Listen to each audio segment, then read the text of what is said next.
Before he came to earth as a human being, God the Son was with the Father. No one created him. He has always existed. God created the first people, Ooh. Adam and Eve, but they did not obey him. All along, God planned to send his Son to earth to save people from sin. At just the right time, Jesus came to earth as a baby. He was born to Mary, the wife of Joseph. Jesus is different than any other baby who was ever born because he is fully God and fully human. Like all people on earth, Jesus' family had a history, a family tree. Jesus had parents, grandparents, great-grandparents, and great-great-grandparents, back and back for many generations. Jesus was born into the family of Abraham and the family of King David. Abraham had a son named Isaac. When Isaac had a family, one of his sons was named Jacob. Jacob was part of Jesus' family. Years later, a man named Solomon was born into Jesus' family tree. He married Rahab, who hid the Israelite spies when they came to Jericho. Rahab had a baby named Boaz.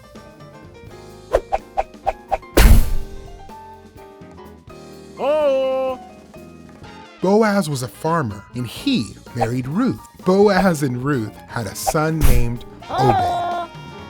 Obed's son was Jesse. Jesse had many sons. His youngest was David. David was just a boy when he was chosen to be Israel's king. King David liked to write. He wrote songs called Psalms, and some of them were about the time when Jesus would come to earth. Other people in Jesus' family were kings too. David's son Solomon was a king. King Jehoshaphat was part of Jesus' family, and so was Uzziah, Ahaz, Hezekiah, and Josiah. God's people returned home from exile in Babylon. Then Shealtiel was born. His son was Zerubbabel. Later, Matthan came along. Matthan's son was named Jacob, and Jacob's son was named Joseph. Joseph is the man who married Jesus' mother, Mary. Joseph raised Jesus as his own son. Jesus was truly God's son, the Messiah. Jesus came to earth as a human. Jesus had earthly parents, Mary and Joseph, but his true father is God. Through Jesus, God kept his promises to Abraham and David. Jesus saves people from their sins and adopts them into God's family.